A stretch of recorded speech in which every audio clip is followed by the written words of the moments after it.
ça moo ko gën a samp dëgëral ko jox ko ay jumtuwaay ne ko ay te demal nga liggéey. Cette personne-là, c'est là quelque chose à cacher, c'est là quelque chose à faire qui n'est pas conforme avec les prescriptions édictées par la loi. Il n'allait pas mettre en place cet organe de contrôle des gestions successives de ces gouvernements successifs. Or, que nous dit ce rapport? Et notre excellent collègue Pape Malick Ndour l'a dit. Ce rapport, nous le rejetons 3 fois. 3 fois nous rejetons ce rapport. Nous le rejetons d'abord sur la forme, nous le rejetons sur le fond et nous le rejetons sur la finalité. Comme par hasard, c'est 3 F qui se suivent, la forme, le fond et la finalité. Sur la forme de ce rapport, comme Malick Ndour l'a dit, mais nous, on sait comment les audits se passent. Pour auditer quelqu'un, on fait l'exercice. Une fois qu'on a fini, on dit à la personne auditée, voilà ce que j'ai trouvé, qu'est-ce que tu en penses? Et la personne fait ses observations. Et une fois que la personne a fait ses observations, la Cour des comptes sort son rapport définitif. Dans cette affaire, jamais, au grand jamais, les ministres des Finances du gouvernement de Macky Sall, Amadou Ba, Abdoulaye Daouda Diallo et Yahamou Moustapha Ba, qu'Allah l'accueille au paradis, jamais on a dit à l'un quelconque d'entre eux, qu'est-ce que vous pensez de cela? Personne. On a fait comme si l'interlocuteur de la Cour des comptes, c'est toujours les services du ministère des Finances avec les nouvelles autorités politiques. Voilà. Pour y parler de la règle, on peut dire le moutilon. Donc, le principe du contradictoire a été violé de façon flagrante par la Cour des comptes. Ce n'est pas ce qu'on peut appeler un audit. Toujours sur la forme. Moi, j'ai été étonnée parce que même quand le rapport, on l'a lu, moi, j'ai tiré un document physique. Vous ne verrez aucune signature dans ce rapport. Qui a signé ce rapport? Qui a fait ce rapport? On nous a dit la Cour des comptes, d'accord? On nous a dit la Chambre budgétaire administrative, d'accord? Mais qui là-bas? Qui? Il y a ici le nom du président. C'est là dans le rapport. Et le président, il s'appelle Barou. Mais Barou n'a jamais signé ce rapport. Il ne l'a jamais signé. Où est le rapport signé par Barou? Comme nous le donne. Au moins que ce rapport est un auteur. Mais d'abord, il y a des crimes de paraître. Ragal ko assumé.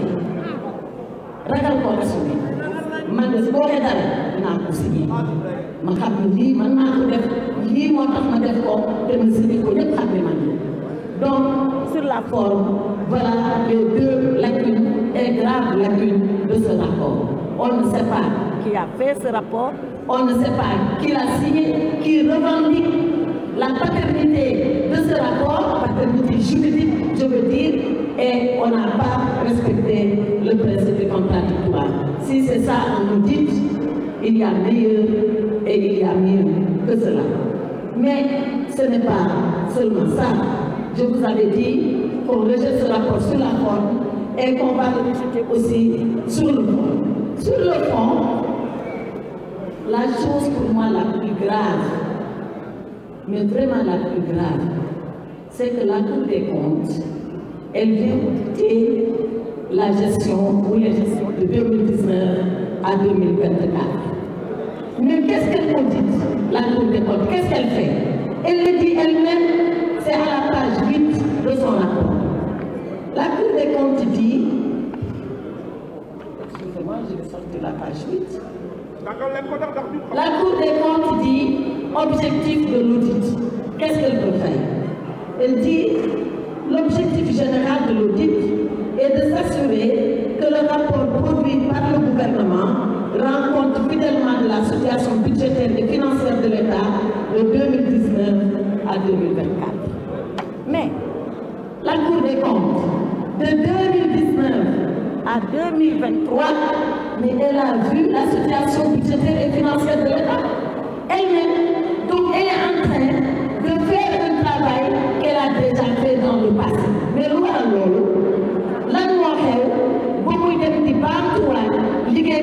moom defoon na ko ba arriver à des conclusions qui sont contraires personne ne comprend cela alors lu fi xew parce que régime bi dafa changé et la Cour des comptes en regardant les états financiers de 2019, 2020, 2021, 2022, 2023, la Cour des comptes a tout certifié. Elle a certifié tous ces comptes-là. Et quand elle les certifie, elle nous dit que c'est conforme, que c'est bon, parce que le ministre Pape Malick Ndour a parlé de la loi de règlement. La loi de règlement, c'est quoi? La loi de règlement, c'est la loi qui donne quitus au gouvernement de sa gestion. Qui dit au gouvernement, voilà, on vous avait voté un budget en 2019. Vous avez exécuté le budget en 2019. Nous sommes 2020, nous analysons le budget tel qu'il a été exécuté. On trouve que tout est conforme. Cette loi-là, elle est votée par l'Assemblée nationale. Mais avant que l'Assemblée le vote, il faut que la Cour des comptes certifie. Tant que la Cour des comptes ne certifie pas, l'Assemblée ne vote pas. Voilà, maintenant, c'est cette même Cour des comptes qui a accepté les comptes, qui les a déclarés sincères et vrais. C'est la même Cour des comptes qui revient faire un audit pour dire j'ai trouvé ceci, j'ai trouvé cela. Qu'est-ce qu'il faut penser de la Cour des comptes? C'est la raison pour laquelle Pape Malick Ndour a audité l'audit de la Cour des comptes. Parce que nag tey fu ñu toll nii ñoom ñu leen war a audité ñoom ñu nangu woon ba pare dellu wekkiwaat seen bopp ñoom dañoo wekki seen bopp tey mais la loi de règlement qui peut aller au-dessus d'elle. Moi la question juridique que je me pose est qu'une fois que la loi de règlement est votée, est-ce qu'un audit peut revenir sur les dispositions de la loi de règlement? On connaît quand même la hiérarchie des normes.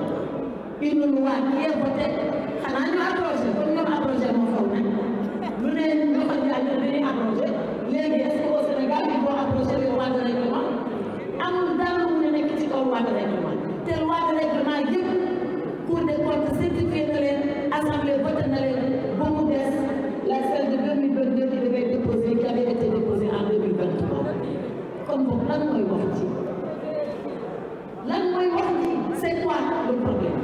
Puisque la Cour des comptes a certifié, est-ce qu'elle est en capacité de revenir juridiquement, légalement sur des lois de règlement qui ont été votées? Voilà le problème de fond que pose ce rapport d'audit.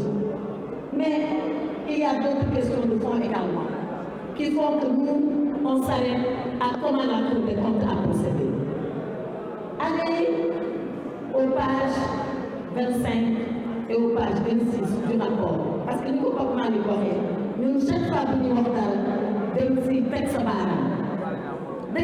baaraam page 25 la Cour des comptes est en train de dire voilà des DAT que le Trésor public avait constitué. DAT c'est des dépôts à terme et la Cour des comptes reproche au gouvernement d'avoir démobilisé ces DAT. Et il dit ils ont utilisé l'argent. Mais comment ils ont utilisé l'argent? Où cet argent est passé? La Cour des comptes ne le dit pas. dafa mel ni ñoom dañu ñëw tamaate dëmm te duñu wax affaire bi naka la demee ak fu mu jaar ak nu mu mel ba ngay mun dul baaraam ba tax ñu dëmm.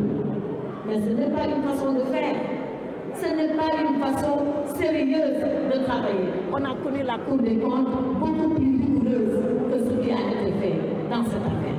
Beneen bi may wax Pape Malick wax na ko mooy quand la Cour des comptes fait comme si on a vendu les immeubles de l'État parce que jaay nañu immeuble État li ñuy xëy rek wax ko dañ ko lire ci rapport bi à la page 26 la Cour des comptes dit on a procédé à la vente des immeubles mais tout le monde sait que cette vente là bi ko Pape Malick waxee de sorti ci la rek ak xaw ak def ci sorti ci la rek ak def ci. Mais c'est comme si tout ce qui a été fait dans le sens de jeter les gouvernements successifs du président Macky Sall à la vindicte populaire. Mais on n'acceptera pas d'être victime de ce jeu-là. Et c'est là où je voulais venir à la finalité. La finalité de ce rapport.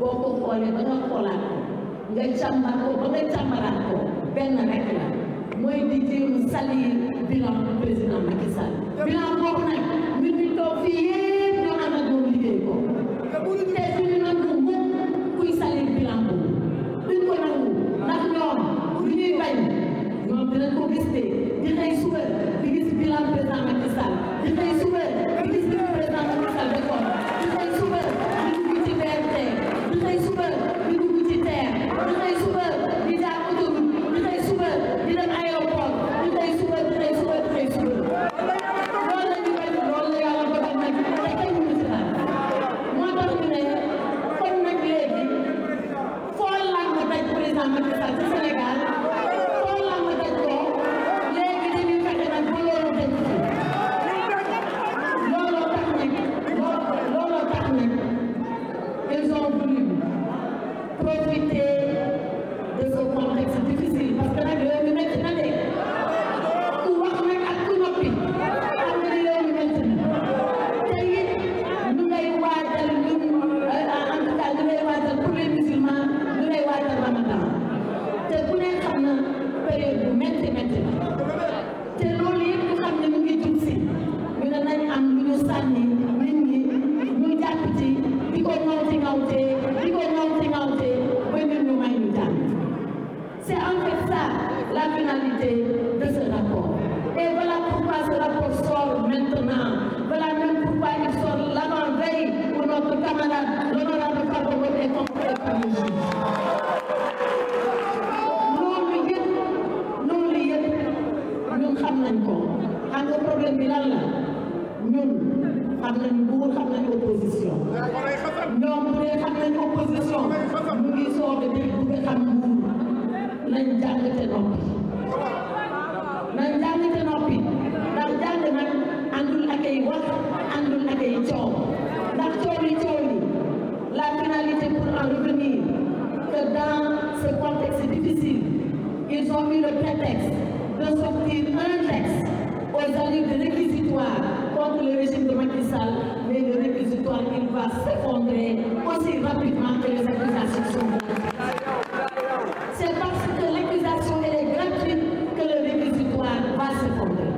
Et le ministre Malick l'a dit, voilà, on va inventer un délit sans délinquant. Ils vont dire il y a des délits mais pas délinquants. On est délinquant ici. Amul fenn fi ko tudd. Donc loolu lañ bëgg indi fii ci Sénégal.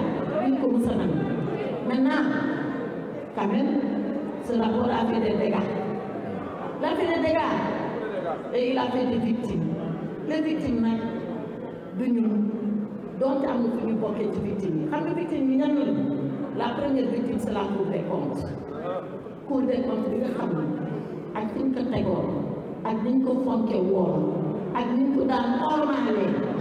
Cour des comptes, vous souvenez, rapport, bokk daal di fa da ngay lox parce que kenn musul xalaat di weddi di Cour des comptes wax bu leen tey bi Sénégal doon ne Sénégal ba léegi ñu teg rapport Cour des comptes publiquement ñu weddi lu Cour bi c'est la première fois dans l'histoire du Sénégal.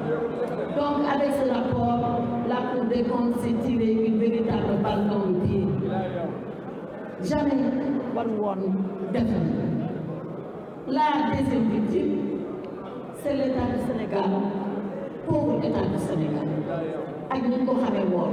avec ses hauts fonctionnaires qui sont des agents déterminés, courageux, dévoués. Nous avons une politique de nous. Nous savons que nous avons l'idée. Nous avons l'idée. Nous avons l'idée. Nous avons l'idée. Nous avons l'idée. ñoom ci seen bopp ñuy bëgg administration bi benn di boppam ñuy tuumal ay hauts fonctionnaires de l'État.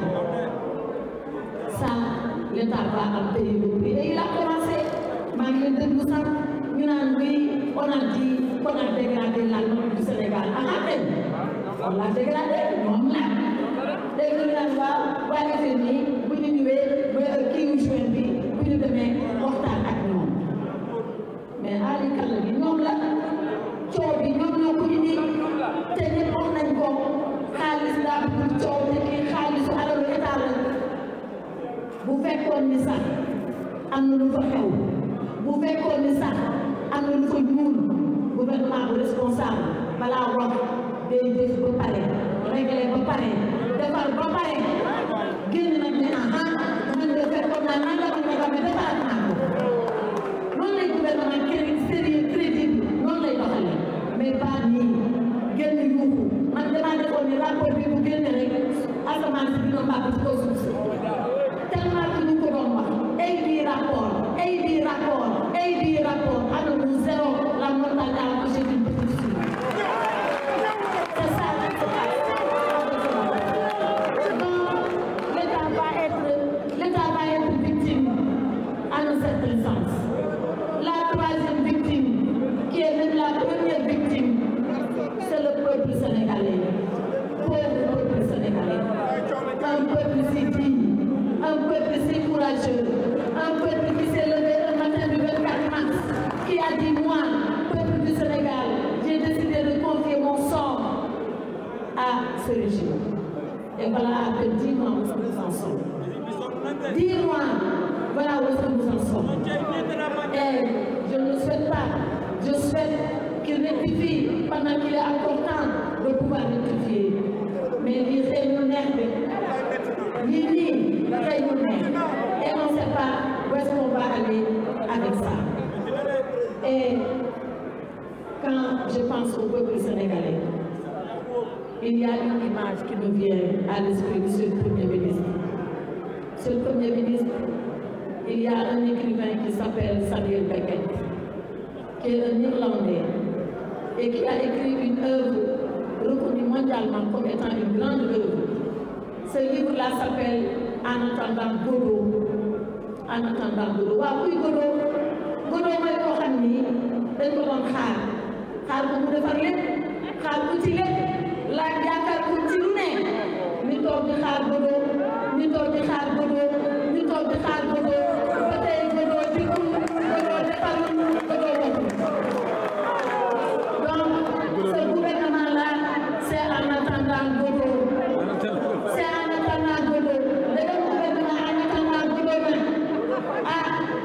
yàlla na ñu yàlla may xol muñ yàlla ñu ko yàlla may de yàlla na ñu yàlla may xol muñ ñu xam nag lii fenn mu ngi fi ñoom ci biir rek la ñuy nekkee mais nag loolu yëpp bu amee dafa am loo xam ne nag duñ ko mës a nangu mooy président Macky Sall liggéey bu mucc ayib bii il fait ce bilan extraordinaire à la tête du Sénégal et nous sommes témoins nous qui étions avec lui tous les jours de la semaine voir comment il a géré le destin de ce pays voir comment avec efficacité avec son tempérament et sa qualité d'ingénieur. L'ingénieur c'est celui qui cherche réponse à toutes les difficultés. L'ingénieur c'est celui qui apporte la solution à tous les problèmes. Et Macky Sall est un ingénieur à la tête du Sénégal. loolu nag lañ bëgg nag mu dem fii dem fi mu sa dem lii mu def dafa dugg taaru Sénégal kenn mënu koo génne j'avais dit à Podor quand le président Macky Sall était venu à l'époque lancer encore ces grands travaux de désenclavement du Nord. Je lui ai dit, monsieur le président, vous êtes l'homme à la parole rare et aux actes incontestables. Vous êtes l'homme à la parole rare et aux actes incontestables. Macky Sall restera cet homme à la parole rare. Pour ko xaar ci wax di nga xaar parce que dina mos a doon mais c'est l'homme aux actes incontestables.